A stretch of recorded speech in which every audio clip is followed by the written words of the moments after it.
කතංසු ලබතේ පඤ්ඤං ප්‍රඥාව කෙසේනම් ලැබගම්ද? ආයුබෝවන්. ඔබ හැම දිනාටම තුනුරුවන් සතු අනන්ත මහා ගුණ බෙලෙන් සියලු දෙවියන්ගේ දේව පිහිටෙන් රැකවරණයෙන් සිතක් ශාන්තියක් යහපතක් සැපතක් සැනසෙල්ලක්ම වේවා කියලා අපි පින් සිතින් යුක්තව සෙත්පතා ආශිර්වාද කරනවා. වැඩසටහන ආරම්භයේදී මම ඔබෙන් ප්‍රශ්නයක් අහනවා. ඒ තමයි ඔබ කැමති අජාසත් කෙනෙක් වෙන්නද? එහෙම නැත්නම් බිම්බිසාර කෙනෙක් වෙන්නද? ඇයි මේ වගේ ප්‍රශ්නයක් අහන්නේ? බිම්බිසාර රජුරුවන්ගේ ජීවිතයේ අවසාන කාල පරිච්ඡේදය හරීම ඛේදනීයයි දුක්ඛිතයි. තමන්ගේ පුතණුවන්ව තම දේවියට බිහි වෙන්නට ඉද්දී තමන්ගේ දේවියට දොළ දුකක් උපන්නා.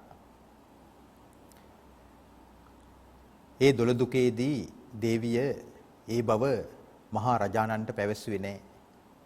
තමම තනියෙන් විඳ දරාගෙන ඉද්දී දේවිය දුක් වුණා, කනගාටු වුණා, කෘෂ වුණා. මේ බව තමන්ගේ ප්‍රියයාණන් වන බිම්සර නිරිඳුන්ට දැනුණා. දැන් අහනවා මා හිතවත් දේවිය, ආදරබර දේවිය කුමක් හෝ කනස්සල්ලකින් පසුවනවා කියලායි මට සිතෙන්නේ. කනස්සල්ලට පසුවන කාරණා කිම?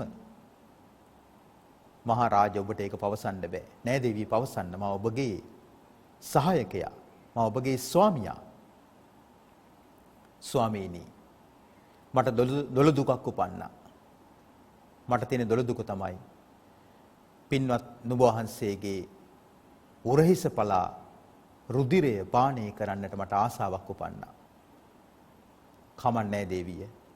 මම ඔබට මගේ රුධිරය දෙනවා කියලා තම දොළ දුක සංසිඳවාලීම පිණිස බිම්බිසාර මහරජාණන් දේවියට තම රුධිරය පරිත්‍යාග කළා. රුධිරය පොවන්නට සැලැස්සුවා. ඊට පස්සේ ඒ පුත් කුමරාණන් මෙලොව එළි දුටුවා. හැබැයි පුතා උපදින්න කලින් පුතාට නමක් තිබ්බා. සාමාන්‍යයෙන් ඉපදුනාට පස්සේ තමයි දරුවන්ට නම ලැබෙන්නේ. නමුත් දරුවා උපදින්නට කලින් දරුවාට ලැබිච්ච නම තමයි නූපන් සතුරා අජාත සත්තු. අපි කවුරුත් දන්නේ අජාසත්ත කියලා. අජාත සත්තු කියන නම ලැබිච්ච මේ පුත් කුමරාණන් හැදුන වැඩුණ පෝෂණය වුණා. තරුණ අවදියටපත් වුණා. අසත්පුරුෂ දේවදත්තගේ බස් අහලා නොමග ගිය මේ රාජකුමාරයා මේ අජාත සත්තු පිය රජාණන්ව මරණයට පත් කරලා ඝාතනය කළා. රජකම ලබා ගන්නට කල්පනා කළා. අසත්පුරුෂයන්ගේ බහට අවනත වීම නිසා අපි වටා ඉඳලා අපිට උපදෙස් දෙන, අපේ පස්සෙන් එන, අපිට තොදොල් බස් කියන, අපිව හිනස්සන, අපිව අමන්දානන්දයට පත් කරන හැම දෙනාම අපි එකහෙලා හිස් මුදුනින් මුදුන් මල් කඩක් වගේ පිළිගන්නට හොඳ නැහැ. ඒක පැවිදි අපිටත් එහෙමයි, ගිහි ඔබටත් එහෙමයි. ඇතැම් විට අපි ළඟම ඉන්න මිනිස්සයා තමයි අපිට අනතුරු කරන්නේ. ඇතැම් විට අපි ළඟම ඉන්න මිනිස්සයා තමයි අපේ ජීවිතේ නැති කරන්නේ. ඒක අතීතයේ ඕන තරම් සාක්ෂි තියෙනවා. දේශපාලනය ගත්තත්, පැවිදි ජීවිත ගත්තත්, ලෝකේ ජනප්‍රිය ප්‍රසිද්ධ චරිත ගත්තත් ඇතැම් කෙනෙකුගේ අනතුරු බවට පත් වෙලා තියෙන තමන්ම ළඟින් එකට ඇනිලා ආශ්‍රය කරපු පුද්ගලයෙක්. ස්ත්‍රියක් වේවා පුරුෂයෙක් වේවා. අජාසත් යාළු මිත්‍රකම් පැවැත්වී පාපී දේවදත්ත සමග දේවදත්තගේ අනුශාසනාවන්ට ඇහුම්කන් දීලා පිය රජාණන්ව ඝාතනය කරන්න සැලසුම් කළා.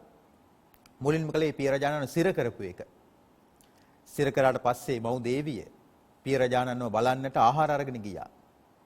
රාජදූතයන් විසින් මේ බව අජාසත් රාජකුමාරයාට දැන දුන්නාට පස්සේ මෑණියන්ට ආහාර රැගෙන යාම තහනම් කළා. මෑණියන් මොකද කළේ?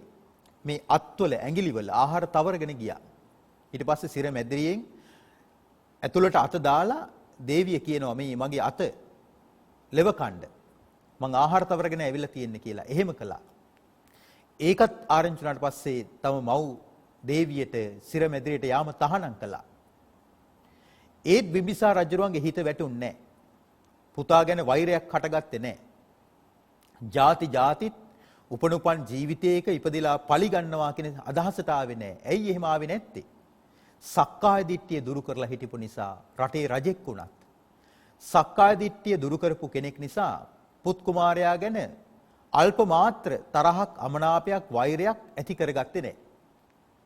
බිම්බිසාර රජුරෝ ගිජ්ජකූට පර්වතයේ සක්මන් කරන භාග්‍යතුන් වහන්සේගේ බුදුරුව දැක බුදුගුණ භාවනාවෙන් හිත සුවපත් කර කර හිටියේ. මේ බව ආරංචි වෙච්ච දේවදත්ත පිය රජාණන්ගේ දෙපතුල් පැලුවා.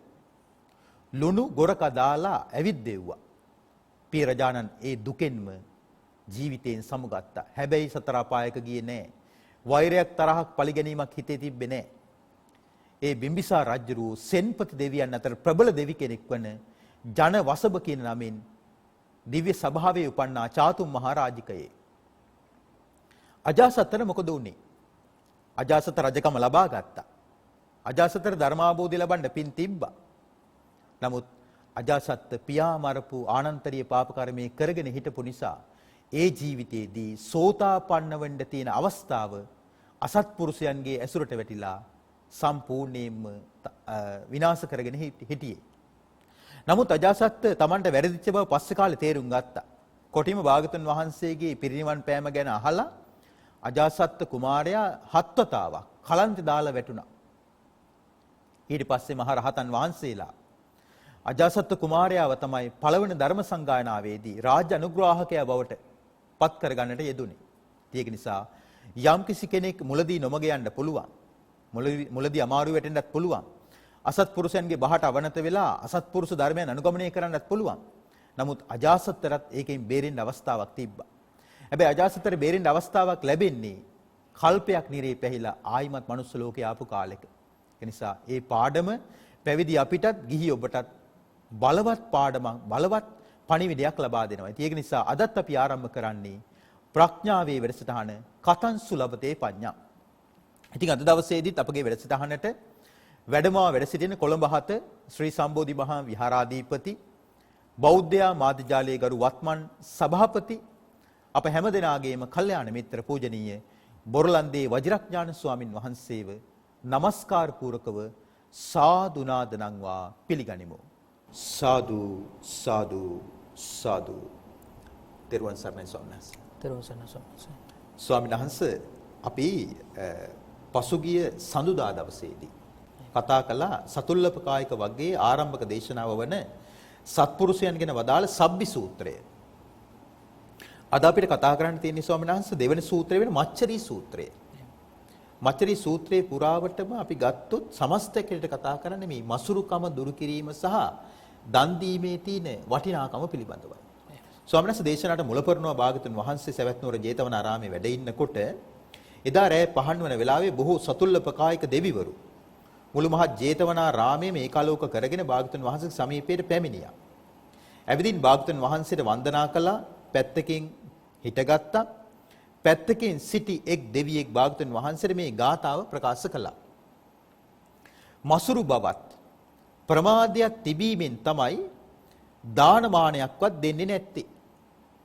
නමුත් පින් කැමති කෙනා ඒකේ ආනිසංස දැනගෙන දන් දෙන්න ඕන කියලා දෙවි කෙනෙක් පැවසුවා. අපි එතනින් කතාව පටන් ගමු ස්වාමීන් වහන්සේ අවසරයි. හැමදෙනාටම තෙරුවන් සරණ ප්‍රාර්ථනා කරනවා. අද දවසේත් අපි සාකච්ඡා කිරීමට බලාපොරොත්තු වෙන්නේ සතුල්ලපකායික වග්ගයේ දෙවෙනි සූත්‍ර දේශනාව මච්චරී සූත්‍ර දේශනාව. අපේ කල්යාණ මිත්‍ර කැලණි අජිත් ස්වාමීන් වහන්සේ සිහිපත් කළා වගේ මසුරු බව කියලා කියන්නේ තමාට හෝ යම් කෙනෙකුට තිබියදී යමක් තිබියදී ඒ තිබෙන දෙයින් සතුටු වෙනවා දකින්න අකමැති බව. තවත් විදිහකින් ගත්තොත් එහෙම සමහරලාට තියෙන දේෙන් තමන් සතුටු වෙන්නේත් නැහැ. අන්න අය සතුටු වෙනවා දැකලා තමන්ට සතුටක් ඇති කරගන්නත් පුළුවන් කමක් නැහැ. ඒ වගේ චරිත ගණනාවක් අපේ ත්‍රිපිටක දේශනාව තුළ සඳහන් වෙනවා. හැමදිනාටම මතකයි මේ මසුරු සිටානන් පිළිබඳව. නේ ස්වාමීන් වහන්සේ. මසුරු සිතානම් පිළිබඳව පින්තුන්ට මතකයි. එවැනිම කාරණා ගණනාවක් තමයි මේ සූත්‍ර දේශනාව තුළ සඳහන් වෙන්නේ. ස්වාමීන් වහන්සේ මතක් කළා වගේ සතුල්ලපකායික දේවතා සමූහයා බුදුරජාණන් වහන්සේ ළඟට පැමිණිලා මේ විදිහට අහනවා. පළවෙනි ගාථාවෙන් අහන්නේ, පළවෙනි දේවතාව අහන්නේ මසුරු කමින්ද ප්‍රමාදයෙන්ද මෙසේ දන් නොදෙනු ලැබේ. කියන්නේ දන් දෙන්නේ නැති කෙනා පින් කැමති දානඵල පිළිබඳව ඒ දන්න කෙනාම තමයි දෙන්නට ඕනේ. එතකොට දන්න කෙනා දන් දීමේ ආනිසංස පිළිබඳව දන්න කෙනා දුන්නොත් තමයි එයින් ආනිසංස ළඟා කරගත හැකි කියන කාරණය තමයි දේවතාව ප්‍රකාශ කළේ. මච්චේරාච පමාදාච ඒවං දානං න දීයති පුඤ්ඤ මාකංකමානේන දෙයං හෝති විජානතාති. ඉතින්දි සඳහන් වෙන්නේ ඒ කාරණේ මම මතක් කළා වගේ මසුරුකමෙන් යුක්තව ප්‍රමාදයෙන් යුක්තව දන් දෙන්නේ නැහැ. දන් දෙන්නේ නැති කෙනා ඒ විදිහට දන් දීම පිළිබඳව දැනුවත් වෙලා දන් දුන්නොත් මහත්ඵල මහානිසංස වෙනවා. එයින් ආනිසංස ළඟා කරගන්න පුළුවන්කම ලැබෙන බව තමයි පළවෙනි දේවතාවගේ ප්‍රකාශ වුණේ නේ ස්වාමීන් වහන්සේ. එහෙමයි. ස්වාමීන් වහන්සේ අපි ගත්තොත් එහෙම දැන් මසුරු බව. එහෙමත් නැත්නම් තමන් සතු දෙයක් තව කෙනෙක් පරිහරණය කරනවාට ඇති අකමැත්ත. එහෙම ස්වාමීන් වහන්සේ. කියන්නේ මම පරිහරණය කරන දෙයක් ස්වාමීන් වහන්සේ පරිහරණය කරනවට මම කැමති නැහැ. එහෙම. අන්න ඒකට කියනවා මසුරුකම කියලා. එහෙම. අපි ගත්තොත් ස්වාමීන් වහන්සේ බුද්ධ දේශනාවේ මච්චරිය පහක් පෙන්නනවා. මසුරුකම් පහක්. එහෙම. ආවාස මච්චරිය, කුල මච්චරිය, ලාභ මච්චරිය, වන්න මච්චරිය සහ ධම්ම මච්චරිය කියලා. එහෙම. ආවාස මච්චරිය කියලා කියන්නේ මට අයිති ස්ථානයක්. එහෙම. තව කෙනෙක් පරිහරණය කරනවට මම කැමති නැහැ. එහෙම. එහෙම නැත්නම් මටම ලැබෙන්න ඕන කියන අදහස. හොඳ තැන් මටම ලැබෙන්න ඕනේ. එහෙමයි. ඒතර හොඳම තැන් මටම ලැබෙන්න ඕනේ කියලා මම හිතාගෙන ඉන්නකොට මම හිතාගෙන ඉන්න එක ස්වාමීන් වහන්සේට ලැබෙනවා. එහෙම. ඔන්න මගේ හිතේ පැන නගින අකුසලේ. එහෙම. ඇයිද මම පතාගෙන ඉන්න එකක් ස්වාමීන් වහන්සේට ලැබෙනවා. එහෙම. ඒකට කියනවා ආවාස මච්චරිය. එහෙම. කියන්නේ මම හොඳ තැනක් බලාගෙන ඉන්නකොට මට නොලැබෙන දේ මම පතන දේ ස්වාමීන් වහන්සේට ලැබෙනවා. එහෙම. ඒක ඇවිල්ලා ආවාස මච්චරිය. එහෙම. ඊළඟට කුල මච්චරිය. එහෙම. දැන් භික්ෂුන් වහන්සේලාගෙන් පැත්තෙන් ගත්තොත් ස්වාමීන් වහන්සේ ආවාස නේද? එහෙමයි. ඒතකොට ගිහියගේ පැත්තෙන් ගත්තොත් එහෙම නිවාස. නිවාස ඉඩම් වෙන්න පුළුවන් නේද? එහෙම ස්වාමීන් වහන්සේ. අපි ගත්තොත් ඊළඟ එක කුල මච්චරිය. මගේ දායක පිරිසක් ස්වාමීන් වහන්සේ ඇසුරු කරනට මම කැමති නැහැ. එහෙම. ඇයි මගෙන් කැඩලා ස්වාමීන් වහන්සේට යයි කියලා. එහෙම. මේක ලෝකේ තියෙන ස්වභාවයක්. එහෙම. ඒකට කියන කුල මච්චරිය. දැන් අපි ගත්තොත් පැවිදි සමාජය විතර නෙමෙයි ගිහි සමාජය ගත්තොත් මට හිතවත් අය මගේ යාළුවෝ මාවම ඇසුරු කරන්න ඕනේ. එහෙම. ඒතර මගේ හිතවත් මගේ යාළුවෝ මාවම ඇසුරු නොකොට අපි හිතමුකෝ තව පිරිසක් ඇසුරු කරනවා කියලා. එහෙම. ඔන්න එතන මට ප්‍රශ්නයක් හට ගන්නවා. එහෙම. අකුසලයක් හට ගන්නවා. එහෙම. ඒකට කියනවා කුල මච්චරිය. එහෙම. ඊළඟ එක ලාභ මච්චරිය. මටම විතරක් ලැබෙන්න ඕනේ. එහෙම. හොඳ වටිනා දේවල් මටම ලැබෙන්න ඕනේ. එහෙම. හොඳ වටිනාම දේවල් මටම ලැබෙන්න ඕනේ කියලා මම හිතාගෙන ඉන්නකොට හොඳ වටිනා දේවල් ස්වාමීන් වහන්සේට ලැබෙනවා. එහෙම. ඒතර මගේ හිතේ මසුරුකමත් එක්කම ස්වාමීන් වහන්සේ ඉරිසියාවකුත් හට ගන්නවා. මෙයාට විතරක් ලැබෙනවා මට ලැබෙන්නේ නැහැ. මේක සමාජයේ හරියට තියෙන එකක්. ඇතැම් විට ස්වාමීන් වහන්සේ මේ ලැබෙන දේ භෞතික දෙයක්ම වෙන්න ඕනේ නැහැ. ප්‍රසිද්ධිය වෙන්න පුළුවන්, ජනප්‍රියත්වය වෙන්න පුළුවන්, පරිවාර සම්පත්තිය වෙන්න පුළුවන්, යම්කිසි තනතුරක් වෙන්න පුළුවන්, යම්කිසි ලොකු සමාජ තත්වයක් වෙන්න පුළුවන්. මම පතාගෙන ඉන්නවා මට ලැබෙන්නේ ස්වාමීන් වහන්සේට ලැබෙනවා. එහෙම. මච්චරිය. එහෙමයි. දැන් මේ කාලේ ස්වාමීන් වහන්සේ මේ හරියට මැති ඇමතිකම් වගේ නේද? පැහැදිලිවම ස්වාමීන් වහන්සේ. එහෙමයි. දැන් අද මේ මොහොත වෙනකොට මහනුවර ඓතිහාසික දළදා මැදුරේ ඒ භූමියේ පිහිටි මගුල් මඩුවේදී නව රජයේ අමාත්‍යවරු දෙවුරුම් දෙන වෙලාව ස්වාමීන් වහන්සේ මේ සාකච්ඡාව කරන වෙලාව. අපි ඒක නැතිව මතක් කරනවා. ඒ වගේම ස්වාමීන් වහන්සේ ඊළඟ මච්චරිය තමයි වන්න මච්චරිය. මගේ විතරක් හොඳ කියන්න ඕනේ. එහෙම නැත්නම් මම විතරක් ප්‍රසිද්ධ වෙන්න ඕනේ. ඒතර මගේ විතරක් හොඳ නම පැතිරෙන්න ඕනේ, මම විතරක් ප්‍රසිද්ධ වෙන්න ඕනේ කියලා හිතාගෙන ඉන්නකොට ස්වාමීන් වහන්සේක හොඳ නම පැතිරෙනවා. ස්වාමීන් වහන්සේව වර්ණනා කරනවා. මම පතාගෙන ඉන්නත් මට ඒක ලැබෙන්නේ නැහැ. වන්න මච්චරිය. මම බලාපොරොත්තු වෙච්ච දේ මට ලැබෙන්නේ නැතිකොට මට කරන්න දෙන්නේ ස්වාමීන් වහන්සේ රිසියා කරන එක විතරයි. වෙන දෙයක් නැහැ. ඇයි මගේ ලෝකෙ තුල ස්වාමීන් වහන්සේ ජීවත් වෙනවා. මේක ස්වාමීන් ලෝකේ තියෙන දෙයක් නේ. පස්වෙනි කාරණේ ධම්ම මච්චරිය. මම විතරක් හොඳට බණ කියන්න ඕනේ. මම විතරක් විස්තර කර අටුවා ටීකා ටිප්පණි සහිතව හොඳට මේක මම විතරක් රස කරලා කියන්න ඕනේ කියලා මම හිතාගෙන ඉන්නවා. තව කෙනෙක් මේක ඊටත් වඩා රසට කියනවා. ඒතර මොකද වෙන්නේ? ඉරිසියාවක් හට ගන්නවා. මසුරුකමක් හට ගන්නවා. ඉතින් ස්වාමීන් වහන්සේ මායිකලා මේක මේ අපි සංසන්දනය කළේ මේ සදහැවතුන්ට මේක තේරුම් ගන්න තියෙන පහසුව නිසා. බණ කියන එකත් එහෙමයි බණ අහන එකත් එහෙමයි. බණ අහන එකත් එහෙමයි. එහෙමයි. ඉතින් ස්වාමීන් වහන්සේ ඇතැම් විට දැන් මෙන්න මෙහෙම ප්‍රශ්නයක් වුණා. මම එක්තරා සමයක මීට අවුරුදු 8කට විතර කලින් භාවනා වැඩසටහනක් ස්වාමීන් වහන්සේ මම ඒ භාවනාවට වාඩි වෙලා ඉන්න පිරිසගෙන් ප්‍රශ්නයක් ඇහුවා. එතකොට මට මතකයි සීදුව පැත්තේ විහාරස්ථානයක තමයි මම භාවනා වැඩසටහන කරගෙන ගියේ. ඒතර එතනට ඇවිල්ලා හිටිය උපාසක උපාසිකා ගොඩක් එකතු වුණා. මම මාස්කව කරු වැඩසටහනක්. එතකොට මම දැන් සදහැවතුන්ගෙන් ප්‍රශ්න කර තමයි දැන් මම ධර්මයේ කියලා දෙන්නේ. මම ප්‍රශ්නයක් ඇහුවා. ප්‍රශ්නයක් කියනකොට එක්තරා තරුණ පහේ තැනැත්තියෙකුයි යම්කිසි තලත්තෑනි වයසේ තැනැත්තියෙකුයි දෙන්නම පැනපු ගමන් උත්තරේ දුන්නා. පැනපු ගමන් උත්තරේ දුන්නාට පස්සේ දැන් මේක උත්තරේ පැහැදිලි නෑ. දෙන්නම දැන් කියවනවා. මම කිව්වා එක්කෙනෙක් මුලින්ම කතා කරන්න. හරි අපි වැඩිහිටියට මුල් තැන දෙමුකෝ. කියලා වැඩිහිටියට කතා කරන්න සැලැස්සුවා. වැඩිහිටියා හොඳින් පිළිතුරු දුන්නා. එතකොට අර තරුණ කෙනාට ඒ විදිහට පිළිතුරු දී ගන්න බැරි වුණා. මම ඊට පස්සේ අවවාදයක් කළා මේ වගේ සභාවක ස්වාමීන් වහන්සේ විසින් පැනයක් ඉදිරිපත් කරාට පස්සේ ඉවසීමේ යුක්තව තමයි ගුණී ආරක්ෂා කරගෙන පිළිතුරු දෙන්න ඕනේ. මම දන්නවා කියලා සක්කාය දිට්ඨිය මුල් කරගෙන පණින්න එපා කියලා මම කරුණු කිව්වා. අර තරුණ පහේ කෙනා ගැටුණා ස්වාමීන් වහන්සේ. එදා ඉඳලා මේ වැඩසටහනට එන එක සම්පූර්ණයෙන්ම නතර කළා. ටික දවසක් ගිහිල්ලා මැදි වයසේ කෙනා නතර වුණා. ස්වාමීන් වහන්සේ භාග්‍යවතුන් වහන්සේ දේශනා කරනවා ලෝකෙට බණ කියන එක හරි දුෂ්කර දෙයක් කියනවා. න සුකරං ආනන්ද පරේසං ධම්මං දේසේත. ආනන්ද මේ ලෝකේ ඉන්න මිනිස්සුන්ට බණ කියනවා කියන එක න සුකරං. ලේසි දෙයක් නෙමෙයි කියනවා. ඉතින් මම එදා තේරුම් ගත්ත මිනිස්සුන්ට ධර්මයේ තේරුම් කරලා දෙන එක අමාරුයි. ඇතැම් විට ධර්මයේ තේරුම් කරලා දෙන කෙනා වැරදිකාරයෙක් බවට පත් වෙන්නත් පුළුවන්. ලෝකේ හැටි ස්වාමීන් වහන්සේ. එහෙම සම්මත. එතකොට මසුරු බව කියලා කියන එක හරීම මේ මනසින් දකින්න පුළුවන් පැහැදිලි ක්ලේශ ධර්මයක් නේ. එහෙමයි. සංස මේකත් එක්කම තවත් එකක් තියෙනවා. දැන් මේක තියෙනවානේ මේ මච්චේරාච පමාදාච කියලා. එහෙම. ඒතර දැන් මසුරුකමට අහු වෙන කෙනා ප්‍රමාදයටත් අහු වෙනවා.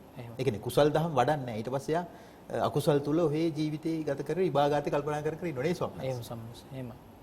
එතකොට විශේෂයෙන්ම මේ තමන්ගේ හිතට එහෙම නැත්තම් හොඳින් දකින්න පුළුවන් ක්ලේශ ධර්මයක් තමයි එතකොට මසුරු බව කියලා කියන්නේ. එහෙමයි. පැහැදිලි. දැන් සමහර ඒවා තියෙනවා සමහර අකුසල ධර්මයන් තියෙනවා මේ මතු පිටට පේන්නේ.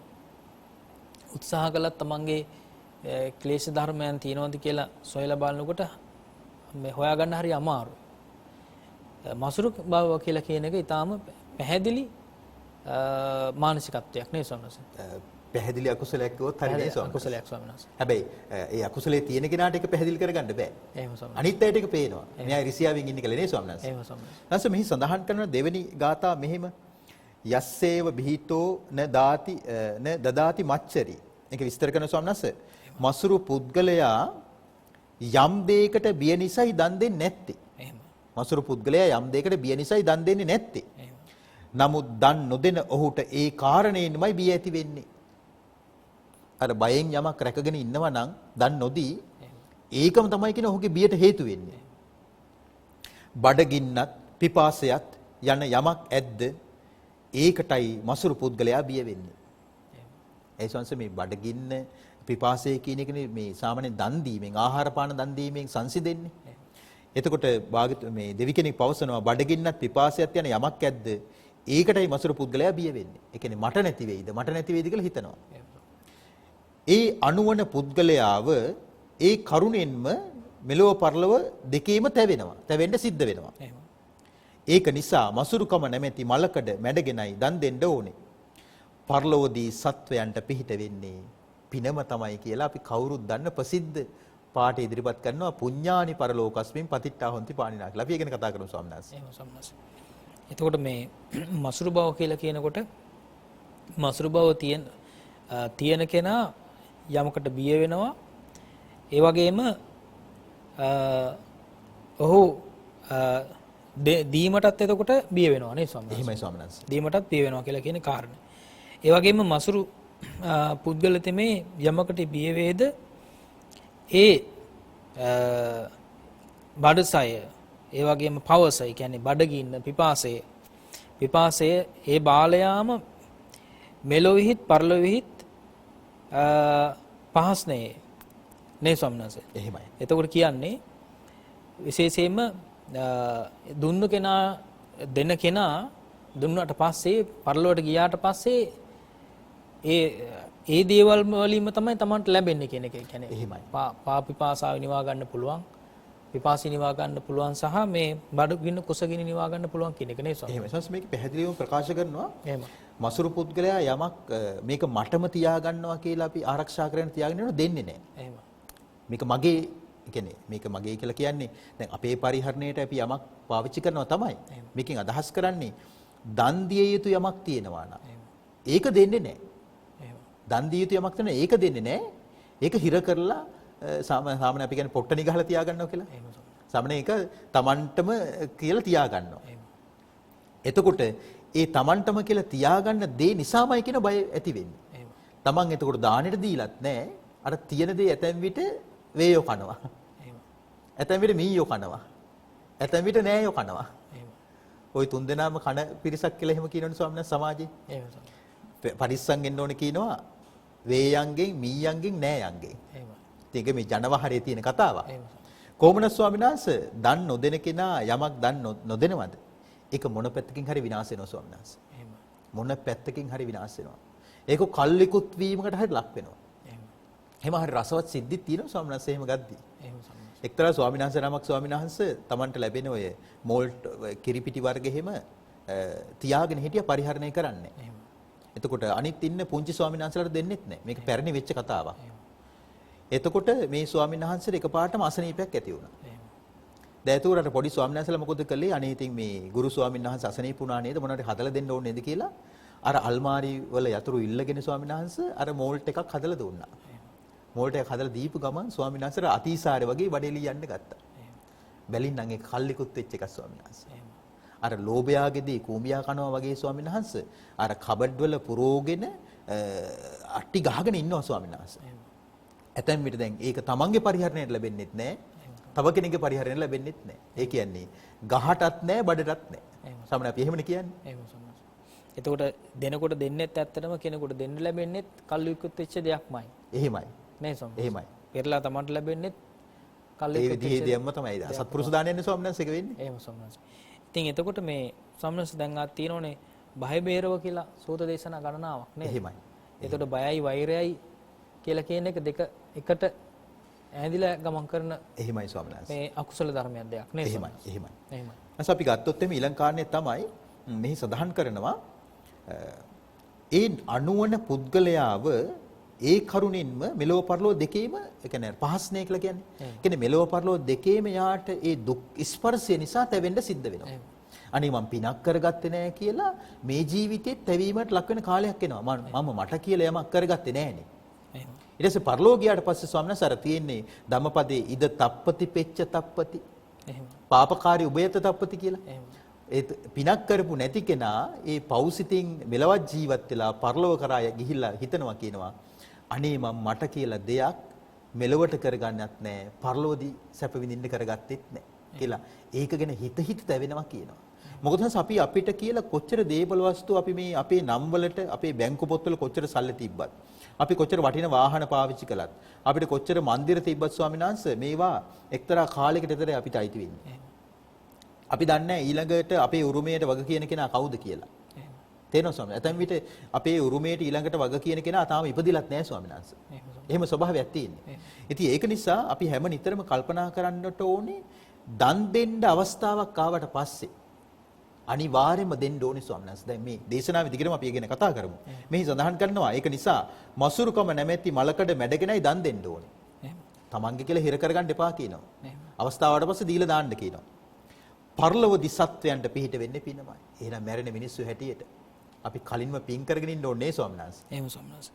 එතකොට දැන් සාමාන්‍යයෙන් අපි පරිහරණය කරන දේවල් දුන්නත් විනාශ වෙනවා නොදුන්නත් විනාශ වෙනවා. පැහැදිලිවම. නේ ස්වාමීන් වහන්සේ. එහෙම සම්පූර්ණ නැත්ත. නමුත් මේ නොදුන්නොත් නොදී ඉඳලා විනාශ වීම කොයිතරම් මේ හිතට දුකක් වගේම ඊළඟට පරලෝකදීත් කොයිතරම් දුකටපත් කරනවද කියන කාරණේ ස්වාමීන් වහන්සේ. එහෙමයි ස්වාමීන් වහන්සේ පැහැදිලිවම එහෙමයි. ඇත්තටම දැන් විනාශ වෙන දේ විනාශ වෙන එකනේ සාමාන්‍ය ස්වභාවය. එතකොට එහෙමයි. භෞතික හැම දෙයක්ම විනාශ වෙනවා.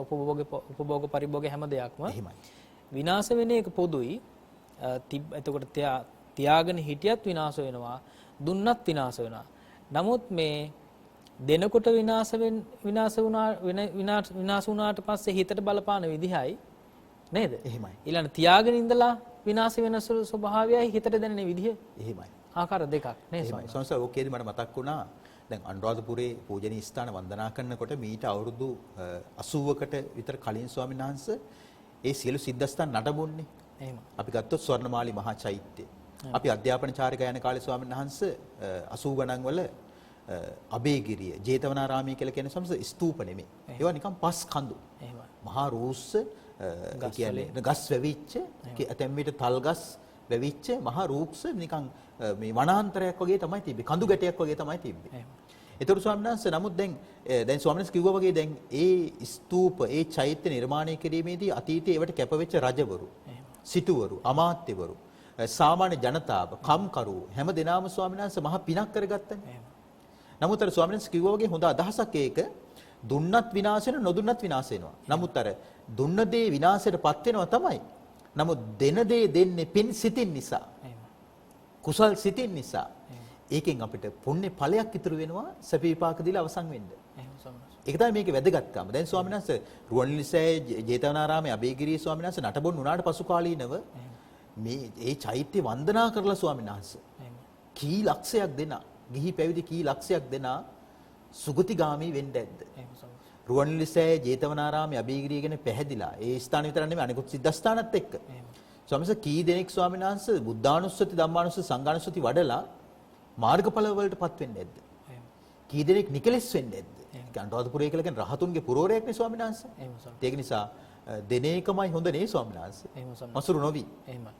එතකොට සාමාන්‍යයෙන් ඒ අපි පරිභෝග කරන වස්තු වල තියෙන වටිනාකමක්. එහෙමයි. ඒ වටිනාකම අනුව තමයි ඇත්තට මේ හිත පිරෙනවා කියලා කියන එක වෙන්නේ. නේ සොන දැන් අපි කියන්නේ හිත පිරෙන්න දෙන්න ඕන කියලා. එතකොට අපි දැන් සාමාන්‍යයෙන් සෑරදුන් වහන්සේ නමක් ගත්තාම ඒ සෑරදුන් වහන්සේ දිහා දකිනකොටම හිත පිරෙනවනේ. එහෙමයි. ඒකේ විශාලත්වයද ඒකේ වටිනාකමද එහෙම බලන හිත පිරෙන්නේ ස්වාමීන් වහන්සේ නේද? ඒ වගේ සද්ධා සිතින් පිරෙනවා. ඒ වගේම ප්‍රඥාවෙන් පිරෙනවා. එහෙමයි. මේ තරම් දෙයක් කරන්න මේ තරම් කොයිතරම් කැපවීමක් කරලා තියෙනවද?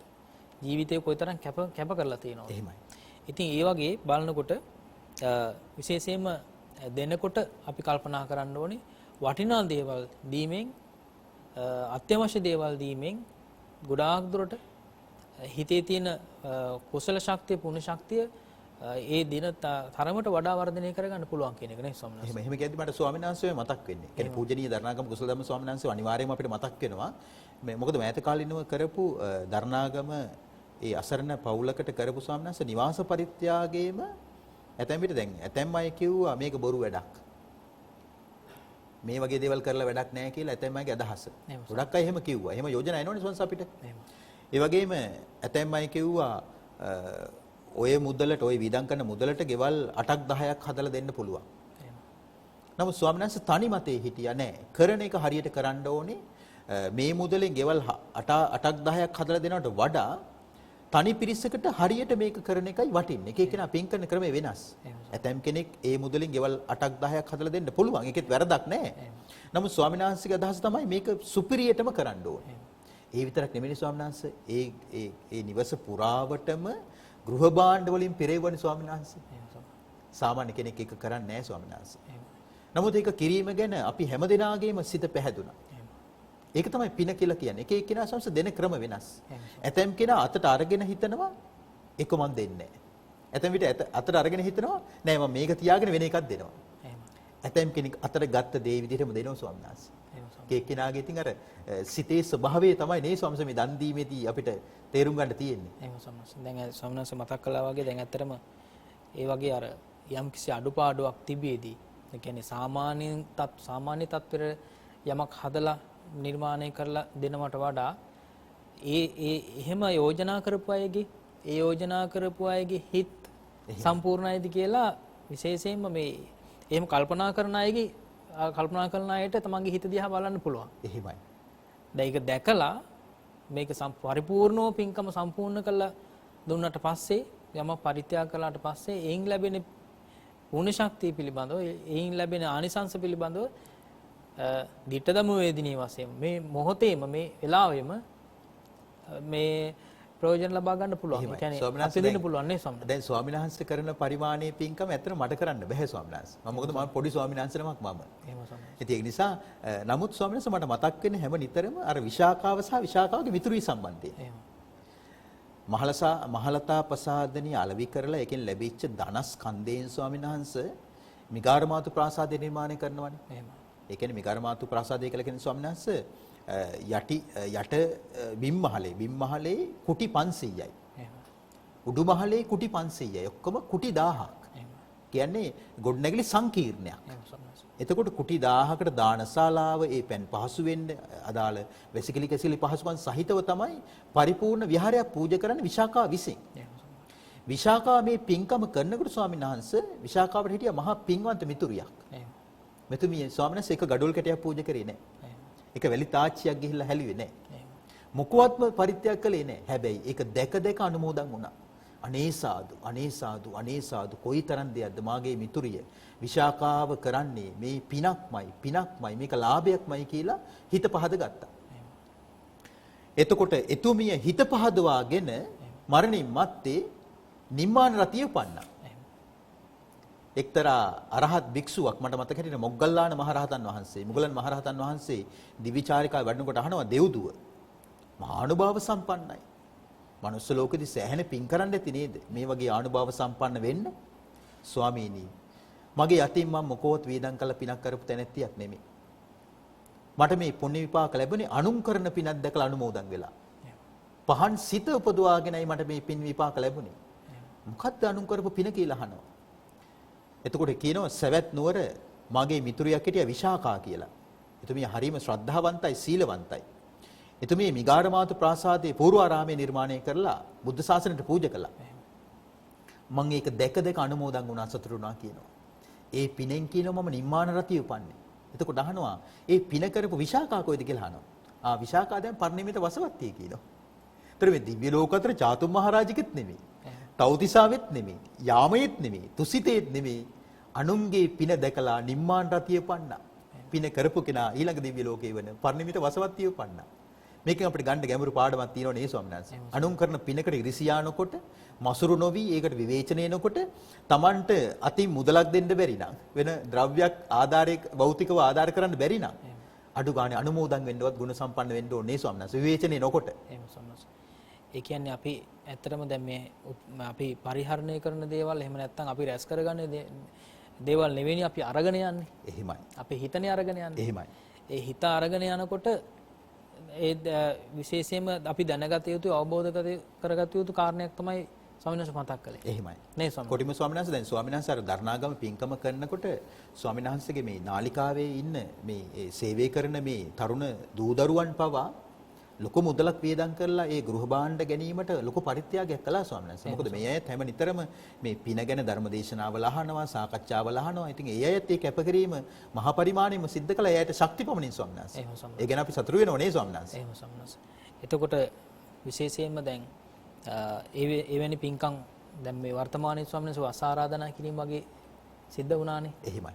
එතකොට තමන් තනියම පින්කම කරන්න පුළුවන් අය ඉන්නවා. සාමාන්‍යයෙන් හැකියාවක් තියෙන අය තනියම පින්කම කරනවා. එහෙමයි. තවත් වෙලාවකට විශාල පිරිසක් එකට එකතු වෙනවා. එහෙමයි. මිතුරියන් ඥාති පිරිසද දායක පිරිසද හිතවතුන්ද කවුරුත් එකතු වෙනවා. එහෙමයි. ඉතින් එහෙම එකතු වුණාට පස්සේ එහෙම එකතු වෙලා පින්කම කරනකොට දැන් මේ වස් කාලේ කියලා කෙනෙකුට වස් 3 මාසේ අපි ගත කරනවා. ඒ වස් 3 මාසය තුල වස් ආරාධනා කරාට පස්සේ වස් 3 මාසය තුල කොහොමද අපි හිත හදාගන්නේ කියන එක. ඒ කියන්නේ අපි කියන්නේ සිව්පසෙන් උපස්ථාන කරනවා සොයලා. එහෙමයි ස්වාමීන් වහන්සේ. ඒ සිව්පසෙන් උපස්ථාන කරනකොටත් ඒ හැම කෙනාම එක විදිහටම හිත පරිසම් කරගන්න ඕන කියන එක. එහෙමයි. පින්කම අවසන් වෙනකම්ම හිත පරිසම් කරගන්න ඕනේ. අමාරුම දෙයක්. අරයාගේ පින්කමද මෙයාගේ පින්කමද මං කොච්චර දායක වුණාද එහෙම හිතන්නේ නැතු. එහෙමයි. නේ ස්වාමීන් එහෙමයි. එහෙමයි. නැත්නම් අපි ඊළඟ ගාථාවට යමු. තව දෙවි කෙනෙක් පවසනවා භාග්‍යතුන් වහන්සේට මෙහෙම. යම් කෙනෙක් Taman සමග මහමග යන උදවියත් එක්ක සුළු දෙයක් නමුත් බෙදා හදා ගන්නවා නම් අපි පිරිස එකතු වෙලා ගමනක් යනවා. ගමන යන අතර මොනවාම හරි තියෙන දෙයක් බෙදා හදාගෙන පරිහරණය කරන අනුභව කරනවා. ඔවුන් මලවුන් අතර මැරෙන්නේ නැහැ. මේක සනාතන ධර්මයක් කියනවා. මේ එක එක දෙවි කෙනාට වෙච්ච අත්දැකීම් වෙන්නේ ස්වාමීන් වහන්සේ මේ පවසන ඇත්තේ. මහමග යනකොට බෙදා හදාගෙන පරිහරණය කරා කියනවා ඉගෙනිච්ච දේවල්. රසවින්ද යුතු දේවල්. එතකොට ඒ අය මේ මරණින් මත්තේ පරලෝට ගියාට පස්සේ ශෝක කරන්නේ නැහැ කියනවා ස්වාමීන් වහන්සේ. මේක ලෝකේ මේ පවතින සනාතන ධමයක් කියනවා. එහෙම ස්වාමීන් වහන්සේ දැන් අර මිහි පරලෝ ගියාට පස්සේ ඒ දිව්‍ය ලෝකයේදී හරි මුණ ගැහෙන අය ස්වාමීන් වහන්සේ මුණ ගැහෙනකොට මේ ගොඩාක් සතුටු වෙනවා කියලා කියනවනේ. එහෙමයි. නේද? එහෙමයි. දැන් අපිත් එක්කම එකතු වෙලා පින් කරපු අය කියලා සතුටු වෙනවා කියලා කියනවනේ. ඒ සතුට වගේම තමයි ඒ විශේෂයෙන්ම අපි පරිභෝග කරපු දේවල් අත්හැරලා දන් දෙනවා කියලා කියන එක හිතින් අත්හැරලා දන් දෙනවා කියලා කියන එක ඊටම වැදගත් කාරණයක්. තවත් විදිහකට ගත්තොත් එහෙම මේ දැන් සමහර වෙලාවට මල් වට්ටිය හදන්නේ තමන් ඒක පූජා කරන්න වෙන්නේ තවත් කෙනෙක්. තව එහෙමයි ස්වාමීන් වහන්සේ. නේ ස්වාමීන් වහන්සේ. එහෙම පූජක එහෙම අවස්ථා තියෙනවනේ. එතකොට බලන් ඉඳලා කොහොමද සතුටු වෙන්නේ? එහෙමයි. දැන් ওই පින්කම් වලදී ස්වාමීන් වහන්සේ ඇතැම් විට දැන් නිවෙස්වලදී වුණත් ඔබට අත්දැකීම් ඇති. ඔබ ඇතැම් විට තනියෙන් වේදම් කරලා මහන්සි වෙලා නිදිවරලා මාස ගණන් සැලසුම් කරලා පින්කම සංවිධානය කරනවා. ඇතැම් විට ස්වාමීන් වහන්සේ වෙන අයට දෙන උදාන ටික බෙදන්න. ඔයා බෙදන්න කියලා. පින් සිත ස්වාමීන් වහන්සේ. අනිත් අය පිනේ යොදවනවා. හැබැයි තමනුත් ඒ පිනට සම්බන්ධ වෙන්න ඕනේ. අනිත් අය යොදවනවා වගේම ඒ වගේම පිරිකර පූජා කිරීමේදී ඔක හරියට තියෙනවා. තමන්ම අතින් වේදම් කරලා පිරිකර ලෑස්ති කරලා අනිත් අය ලව්ව පරිත්‍යාග කරනවා. කොච්චර හොඳයි ඉන්නවද ස්වාමීන් මේ සමාජය තුල. අස මෙන්න මේ වගේ ගාතාවකුත් සඳහන් කරනවා. සමහරුන් ටිකක් තියෙන කොටත් දන් දෙනවා. එහෙම. සමහරු ගොඩක් සම්පත් තියාගෙන දෙන්නේ නැහැ. ඔන්න මේක ස්වාමීන් ගැඹුරු පාඩමක්. සමහරුන් ටිකක් තියෙන කොටත් දන් දෙනවා. සමහරු ගොඩක් සම්පත් තියාගෙන දෙන්නේ නැහැ. ටිකක් තියෙද්දි දීපු දාණය ගොඩක් තියාගෙන දෙන දාණයට වඩා 10 ගුණයක් වටිනවා කියනවා. කියන්නේ ගොඩක් තියෙන කෙනා දෙන ලොකු දානයකට වඩා පොඩ්ඩක් තියාගෙන Tamanට පුළුවන් හිතට දෙන කෙනාගේ දාණය 10 ගාණක් වටිනවා කියලා මේ ප්‍රකාශ කරන දෙවි කෙනෙක් ප්‍රකාශ කරනවා. අපි කොහොමද ස්වාමීන් ඒක තේරුම් ගන්නේ? එහෙම ස්වාමීන් දැන් බණ පොතේම සඳහන් වෙනවා ස්වාමීන් සමහර රජවරු දැන් රජයක් කියලා කියන්නේ තම රජයක් කියලා කියන්නේ සම්පූර්ණ හැම දෙයක්ම තියෙනවා. එහෙමයි. හැම දෙයක්ම තියෙනවා. ඒ රජවරු කල්පනා කරලා තියෙනවා මේ රජයට එහෙම නැත්නම් තමන්ගේ රාජ්‍යයේ තියෙන දේවල් භාණ්ඩද මුදල්ද මේ හැම දෙයක්ම තමන් විසින් උපයාගත්ත දේවල් නෙවෙයි. එහෙමයි. තමන් විසින් උපයාගත්ත දේවල් නෙවෙයි. තමන්ගේ අතවැසියන් විසින් තමයි මේවා එකතු කරලා දීලා තියෙන්නේ. ඒ කියන්නේ රජේ පුරවන්නේ තවත් අය වෙහස මහන්සි වෙලා අපි අද ක්‍රමයට ගියොත් මහ ජනතාවගේ බදු මුදලින් ස්වාමීන් වහන්සේ. එතකොට මේ රජවරු බොහොම බුද්ධිමත්ව ප්‍රඥාවන්තව කල්පනා කරලා සියතින්ම තමන් ස්ට්‍රෙස් කරන්න ඕන. සියතින්ම සකස් කරන්න ඕන. සියතින්ම පූජා කරන්න ඕන කියලා කල්පනා කරලා ඒ රජයේ මැති ඇමතිවරුන්ටවත් මතක් කරන්නේ නැතුව ඒ වගේම සංගවිලා ඒ කියන්නේ කිසිම කෙනෙක් මේ රටේ රජුරුව කියලා දැනගන්නේ නැති වෙන විදිහට ඈත පිටිසර තැන් වලට ගිහිල්ලා එහෙමයි. මේ වෙස්වලාගෙන ගිහිල්ලා තමම්ම කුඹුර එහෙමයි. කුඹුර සීසාලා අස්සද්දලා එහෙමයි. තමම්ම ඒ විදිහට බැත ටික අරගෙන ඊළඟට හාල් බවට පත් කරලා ඒ හැම දෙයක්ම තමන්ගේ අතින්ම සිද්ධ කළා දම් පූජා කරපු අවස්ථා තියෙනවා නේ ස්වාමීන් වහන්සේ. තමන්ම තමන්ගේ දෙයකින් කරන්න ඕන කියලා. එහෙම ස්වාමීන් වහන්සේ. ලෝකේ ස්වාමීන් වහන්සේ මේ වගේ දේවල් ඉතින් හරීම විරලයි අහන්න ලැබෙන්නේ. ඊ타ත්ම කලාතුරකින් දුර්ලභව. එහෙම ස්වාමීන් වහන්සේ. ඊළඟ ගාථාවේ පවසන මෙහෙම. සත්පුරුෂයන් දුෂ්කර අවස්ථාවල දන් දෙනවා. එහෙම. සත්පුරුෂ කෙනා අමාරු වෙලාවෙත් දන් දෙනවා කියනවා. එහෙම. දැන් ඒක කියද්දී අපේ ජීවිතවල ඉතින් අපිට ඉතින් හොඳ කතා මතක් වෙනවා. දැන් මේ පහුගිය දැන් COVID-19 වසංගත කාලය තුල ස්වාමීන් වහන්සේ හැබැයි මාධ්‍ය ආයතන ගණනාවක්. එහෙම. මාධ්‍ය ආයතන ස්වාමීන් වහන්සේ සියල්ලම පාහේ මට හිතෙන්නේ. මාධ්‍ය ආයතන සියල්ලම පාහේ මේ අපේ ඒ හිර වෙලා හිටපු ජනතාවට ඒ කියන්නේ රට අකර්මණ්‍ය වුණානේ ස්වාමීන් වහන්සේ. අන්තර නීතිය නිසා. එතකොට ඒ ගම් නියම් ගම් වලට ගිහලා Tamanට ශක්ති පමණින් ඒ ප්‍රදේශ ආවරණය වෙන පරිදි මම හිතන්නේ ලක්ෂ ගානකට අධියර ගණනාවක් යටතේ ස්වාමීන් වහන්සේ දන් දුන්නා. කොටියම කියන්නේ මුවාවරණ පවා මිලියන ගණන් වලින් දුන්නානේ. එහෙම. කොච්චර වටිනවද? සුන්දර මහ ජනතාවක් ඉන්නේ මේ රටේ. කියන්නේ දානි දෙන්නත් පිරිසක් ඉන්නවා මාධ්‍ය ආයතන උනත් ස්වාමීන් වහන්සේ කියන තරම් නරක නෑ. එහෙම. කියන්නේ නරක දේවල් තියෙන්න පුළුවන්. නමුත් පොදු හැම අවස්ථාවකදීම පොදු අපේ මාධ්‍ය ක්‍රියාත්මක වන විදිහ ඉතාමත් ප්‍රශංසනීයයි. මොකද දුකටපත් වෙච්ච හැම අවස්ථාවකම රජයට කලින් මූලිකවම මහ ජනතාව සුවපත් කරන්න ඉදිරිපත් වෙලා තියෙන්නේ මාධ්‍ය ආයතන. සියලු මාධ්‍ය ආයතන වලට අපි මේ වෙලාවේදී පුණ්‍යානුමෝදනා කළ යුතුයි. එතකොට මෙහි සඳහන් කරනවා සත්පුරුෂයන් දුෂ්කර අවස්ථාවලත් දන් දෙනවා. එහෙම. දුෂ්කර අවස්ථාවලත් යහපත් දේවල් කරනවා. නමුත් අසත්පුරුෂයෝ ඒක අනුගමනය කරන්නේ නැහැ. ඔවුන්ට සත්පුරුෂ ධර්මයේ ගොඩාක් ඈතයි කියනවා. හරි ලස්සන ප්‍රකාශයක් ස්වාමීන් වහන්සේ. එහෙම සම්මත. ඇත්තටම මේ තියෙන අයට වඩා නැති අය දන් දෙනව වැඩි. එහෙමයි. නේ සම්මත. ඒ කියන්නේ Tamanට හැකියාවක් තියෙන අය දෙනවට වඩා හැකියාවක් නැති අය තමයි දන් දෙන්නේ. එහෙමයි. අපිට ඒක සාමාන්‍යයෙන් ගමක වුණත් විශේෂයෙන්ම විහාරස්ථානයකට සම්බන්ධ වෙච්ච දායක පිරිස වුණත් එහෙම කල්පනා කරන්න පුළුවන්. එහෙමයි. දැන් ස්වාමීන් වහන්සේ මාධ්‍ය ආයතන ගැන කතා කරානේ. එතකොට ඒ මාධ්‍ය ආයතන වුණත් ඇත්තටම මේ ඒකට දායක කර ගැනීම කියලා කියන එකට එහෙමයි. කොච්චර වටිනාකමක් තියෙනවද නේ සම්මත. බොහෝ පිරිසක් එකතු කරගන්නවා. එහෙමයි. ඊට අපි ඊළඟ ගාථාවට යමු. මෙහි සඳහන් කරනවා ඒක නිසා සත්පුරුෂයාත් අසත්පුරුෂයාත් මෙලොවින් පරලොවට යාමේදී එකිනෙකාට වෙනස් වෙනවා. එහෙම සම්මත. ඒ සත්පුරුෂයා දීම නිසා යහපත දකිනවා, අසත්පුරුෂයා නොදීම නිසා යහපත දකිනවා. අසත්පුරුෂයෝ නිරේට යනවා. ඔන්න තියෙනවා සම්ස කතාව. එහෙම සම්මත. අසත්පුරුෂයෝ නිරේට යනවා, සත්පුරුෂයෝ සුගතියට යනවා. එහෙම. මේක තමයි කතාව. ඊට පස්සේ තව දෙවි කෙනෙක් මේ විදිහට මේ තව දෙවි කෙනෙක් භාගතුන් වහන්සේට මෙහෙම කිව්වට පස්සේ භාගතුන් වහන්සේගෙන් අහනවා භාගතුන් වහන්සේ දැන් මේ සියලු දෙවිවරුන් තමන්ගේ අදහස් ප්‍රකාශ කළානේ. එහෙම. කවුද හොඳ මේක කිව්වේ? එහෙම. දැන් බුදුරජාණන් වහන්සේ ඔය ජූරිය තියලා තියෙන මේ අය. එහෙම. භාගතුන් වහන්සේ දැන් අපෙන් හොඳම අදහස දැක්වියේ කවුද? එහෙම. ඒතර භාගතුන් වහන්සේ පවසනවා ඔය සියලු දෙනාම ඊටා යහපත් කරුණු තමයි පැවසුවේ. නමුත් මගේ අදහසත් අහන්නකෝ. එහෙම. දැන් බලන්න බුදුරජාණන් වහන්සේ ඒ අයත් එක්ක මේ ධර්මයෙන් ඒකාත්මික වෙන හැටි. එහෙම. ධර්මයේ හැසිරෙන කෙනෙක් දුකසේ ජීවත් වෙලා මේ ගිහි අයටම කරන මේ අනුශාසනාවක්. ධර්මයේ හැසිරෙන කෙනෙක් දුකසේ ජීවත් වෙලා අඹුවට දරුවන්ට තම ශක්ති පමණින් පෝෂණය ලබා දෙනවා නම් යුතුයකම් ඉෂ්ට කරනවා නම් සුළු දෙයක් තියෙද්දි දන් දෙනවාද? ඒ කියන්නේ ගිහි ගෙදර කටයුතු තිබෙද්දි එහෙම දිය යුතු තැන දානේ දෙනවද? දහස් ගණන් වියදම් කරලා කරන යාග ලක්ෂයක් කළත් ඒ කියන්නේ දහස් ගණක් වියදම් කරලා මහා පින්කමක් කරනවා. එතකොට ඒ පින්කම් ලක්ෂයක් කළත් ස්වාමීන් වහන්සේ මෙතන මේ යාගය කියලා කියන්නේ අර බලිබිලි පූජා කියන එක නෙමෙයි. යාගය කියලා කියන්නේ මහා පිරිසකට දෙන දානය.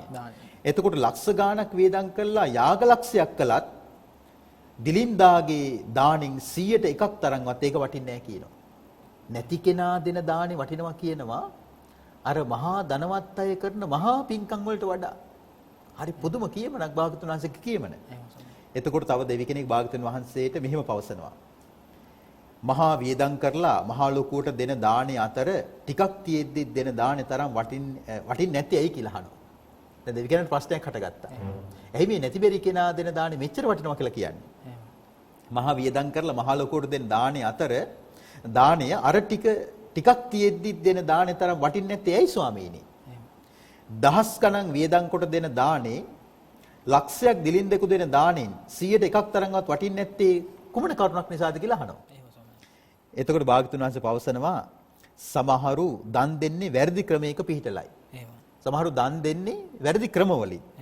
සත්තු මරලා, සත්තුන්ට වද දීලා, ශෝක කරවලා, අනුන්ගෙන් මරෝල වැඩ අරගෙන, අනුන්ට හිංසා පීඩා පමනවල දඬුමුගුරු ඇතුව තමයි කියනවා අනුන්ගෙන් එකතු කරලා සම්මාදම් කරලා දාන දෙන්නේ. ඒ කියන්නේ සම්ස අනුන්ව තලා පෙලා එකතු කරලා තමයි කියනවා ලොකු ලොකු අය පින්කම් කරන්නේ. හරි පැහැදිලි මේ කියමන.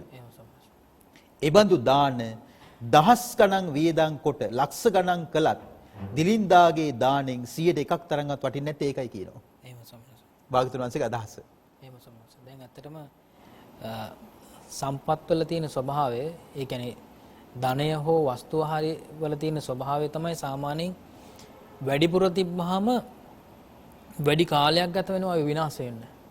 එහෙමයි. නේද?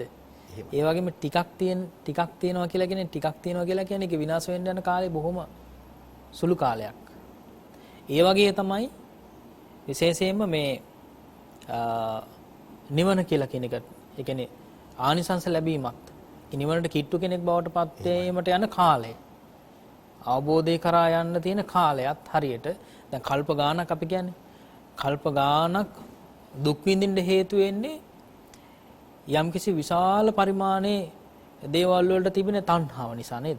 කියන්නේ අතහැර ගන්න බැරි තියෙන දුෂ්කරතාවය නිසා. ඒ වගේ අර වස්තුවක තියෙන ප්‍රමාණය අනුවත් ඇත්තටම මේ ඒ දුක් විඳින හෝ සැප විඳින හෝ කාලය කියලා කියන එක නිර්ණායකයක් විදිහට ගන්න පුළුවන්. එහෙමයි ස්වාමීන් වහන්සේ. ඒ ස්වාමීන් දාන දීම ගැන කතා කරනකොට ස්වාමීන් වහන්සේ තව අපිට වැඩසටහන් ගණනාවකට කරුණු තියෙනවා. ඉතින් භාගතුන් වහන්සේ මෙතනදී හරි පැහැදිලිවම ප්‍රකාශ කරන ස්වාමීන් වහන්සේ මේ අර ගිහි අය ගැනම ඉලක්ක කරලා මේ ප්‍රකාශ කරන්නේ. ධර්මයේ හැසිරෙන කෙනෙක්. ඒ කියන්නේ ධර්මයේ හැසිරෙන කෙනෙක්. ආවට කියාට කෙනෙක් නෙමෙයි ස්වාමීන් වහන්සේ. ධර්මයේ හැසිරෙන කෙනෙක් කියලා කියන්නේ තිසරණේ තුල පිහිටා පංචශීල ප්‍රතිපත්තිය තුල කටයුතු කරමින් හැබැයි එයාට ලොකු ආදාය මාර්ග නැහැ ස්වාමීන් වහන්සේ. ඇතැම් විට කම්කරුවෙක්, කුලී සේවකයෙක්, ඇතැම් විට තව කොහේ හරි ආයතනයක පුංචි වැටුපක් ගන්න පුද්ගලයෙක්. එහෙම දුකසේ තමයි ජීවත් වෙන්නේ අඩුපාඩුකම් සහිතව. හැබැයි එහෙම තියෙද්දිත් අඹදරුවන්ව පෝෂණය කරනවා. අඹදරුවන් පෝෂණය කිරීම තියෙද්දිත් ඒ කටයුතු සිද්ධ කරලා Tamanට ශක්ති පමණින් පුළුවන් විදිහට දාන දෙනවා කියනවා. දැන් අපේ සමස්ත ලාංකීය ප්‍රජාවෙන් ස්වාමීන් වහන්සේ විහාරස්ථානවලට පුණ්‍යායතනවලට දාන දෙන අයගෙන් 80%ක් ඉන්නේ මේ කණ්ඩායමේ. අමාරුවෙන් ජීවත් වෙන මිනිස්සු තමයි අද උදෑසනත් පන්සලට දාන චුට්ට ගෙනල්ලා දෙන්නේ. කොටිම ස්වාමීන් මේ COVID-19 වසංගතයේ පැතිරිච්ච කාලේ කිසිම විහාරස්ථානයක කිසිම ස්වාමීන් වහන්සේ නමක් කුසගින්න හිටියේ නැහැ. දායකයෝ ස්වාමීන් වහන්සේ මුවාවරණ පැලඳගෙන මීටරේ දුරින් හරි ඇතැම් විට ස්වාමීන් වහන්සේ දානේ ටික විහාරස්ථානයේ කඩුල්ල එල්ලලා යනවා. එහෙම. ඒ දැන් වසංගතෙන් බේරෙන්නත් ඕනේ ස්වාමීන් වහන්සේලාව ජීවත් කරවන්නත් ඕනේ. අපේ සදහවතුන් මේ වගේ අහිංසක ක්‍රමයක් යටතේ තමයි ඒ අතහැරීම සිද්ධ කරන්නේ. ඉතින් ස්වාමීන් වහන්සේ භාගතුන් දේශනා කරනවා සුළු දෙයක් තියෙද්දි දන් දෙනවා. දහස් ගණන් වේදම් කළා දෙන ඒ දාන ගොඩකට වඩා දිලින්දාගේ දානේ වටින්නේ ඒකයි කියනවා. එයාට නැතිකම නිසා එයා දෙනවා. අපිට දැන් ගොඩක් ඇතෙන් අය ස්වාමීන් වහන්සේ මෙහෙමත් කරනවා. අපිට ඉතින් තියෙනවා නම් අපි දන්නවා පින් කරන හැටි. අපිට ඉතින් නෑනේ කීකේ ඉන්නවා. නමුත් භාගතුන් වහන්සේ දේශනා කරන්නේ තියෙන එකෙන් හරි චුට්ටක් දෙන්න. ඇයි නැති වෙලා තියෙන්නේ සංසාරේ නොදීපු නිසානේ. එහෙනම් නොදීපු අයට ඇති හැකියකම් ඇති කරන්න නම් ස්වාමීන් වහන්සේ අපි බොහෝ විට කරන්න ඕනේ වීලිසලාක දෙන එක නෙමෙයි. වීලිසලාකමලු දෙන එක හොඳයි. නැතිබෙරි අය ලව්වා ඒ අයටත් පුළුවන් හැටියට සම්මාදම් කරෝගෙන පිනට ඒ අය ලව්ව පින කරවන්න ඕනේ ස්වාමීන් වහන්සේ. දැන් අර මහා දුගියාගේ කතාව එහෙමනේ. මහා දුගියා කතාවේදී ස්වාමීන් වහන්සේ මහා දුගියා මුළු ගමක්ම එකතු කළා. ඒකල මුළු ගමම සංවිධානය කරලා ස්වාමීන් වහන්සේලා විශාල ප්‍රමාණයක් වඩම්මලා එක ස්වාමීන් වහන්සේ නමක් බැගින් එක එක නිවාස වලට යවුවා. ඒ කියන්නේ අපේ ගෙදරට මේ එක ස්වාමීන් වහන්සේ නමක් ස්වාමීන් වහන්සේ ගෙදරට තවත් එක නමක් තවත් ගෙදරකට තව එක නමක් කියලා ඒ කියන්නේ ස්වාමීන් වහන්සේලා දහස් ගාණක් ඒ මුළු ගමේම ඉන්න සියලු නිවාස වලට යවල ඉවරලා ඒ මහා පින්කම කරගත්තා. මහා පින්කම කරගෙන ස්වාමීන් සුගතිය උපන්නා. සුගතිය පිටලා මහා පඬිතු ස්වාමීන් වහන්සේ නමක් බවට පත් වෙලා මේ භාගතුන් වහන්සේගෙන් ප්‍රශ්න කරනවා. මේ ප්‍රශ්න අහලා ඒ කියන්නේ ධම්මපදයේ තියෙන හරි අපූර්ව කතාවක්. එතකොට ඒ ගාථා අහලා ස්වාමීන් වහන්සේ ධර්මාබෝධ කරලා රහත් වෙනවා. මහා දුගියා මහා දුගියාගේ කතාව ස්වාමීන් වහන්සේ බුද්ධ ශාසන දෙකක් යා කරනවා. කාශ්‍යප භාගතුන් වහන්සේගේ ශාසනය පැවතිච්ච කාලේ වෙච්ච සිද්ධියක්. ඒ පිනෙන් ගෞතම බුදුරජාණන් වහන්සේ පහළ වෙච්ච කාලේ මිනිස්සෙක් වෙලා ඉපදිලා පුංචි කාලෙම සසුන්ගත වෙලා මහා පඬිතෙක් වෙලා ප්‍රඥාව දියුණු කරගෙන අරහත්ත්වයෙන් පිරිනිවන් පාන කෙනෙක් බවට පත් වෙනවා. මේ අතහැරීම පින කියන එක අපිව අමා මහ නිවන කරාම රැගෙන යනවා කියන එක අපි සදහවතුන්ග මේ විදිහට අපි දැනුවත් කරනවා. ඉතින් අද දවසේදීත් අපි දානේ දීම ගැන තමයි විශේෂයෙන් කතා කළේ. ඒක නිසා අදත් අපේ වැඩසටහනට වැඩම කරමින් කරුණු ගෙනහැර දක්වපු කොළඹ ශ්‍රී සම්බෝධි මහා විහාරාධිපති බෞද්ධ මාධ්‍යාලයේ ගරු වත්මන් සභාපති කල්යාණ මිත්‍ර පූජනීය බොරලන්දේ වජිරඥාන ස්වාමින් වහන්සේට අපි নমස්කාර පූරකව පුණ්‍යානුමෝදනා කරන අතර අපගේ උතුම් ගුරු දේවෝත්තමයන් වහන්සේලාටද මහෝපාද්‍යයන් වහන්සේලාටද සමස්ත මහා සංඝ රත්නයටද අපි හැම දිනාගේම ගෞරවාදර වන්දනාව වේවා নমස්කාරය වේවා. ඒ වගේම කවදත් අපි නරඹන ශ්‍රවණය කරන ලක්වැසි ලෝවැසි බෞද්ධ සිළු දෙනා හටත් ප්‍රඥා ලෝකයේ පහළ වේවා. නිෂ්පාදන දායකත්වයෙන් සහයෝගය දැක්වූ සෑම සිළු දෙනාටමත් ප්‍රධාන අනුග්‍රාහක බෞතුන් වන සිලෝන් බිස්කට් ලිමිටඩ් මංචි ආයතනයටත් පින් සිදු වේවා. හැමට චතුරාර්ය සත්‍ය අවබෝධය ලබන්නට මේ හැම පිනක්ම හේතු වේවා වාසනාව වේවා කියලා ඔබේ ආලින්දෙන් අදත් අපි සමුගන්නවා. හැම දිනාටම සම්මා සම්බුදු පිහිට ලැබේවා. කතංසු ලබතේ පඤ්ඤං ප්‍රඥාව කෙසේනම් ලැබගම්ද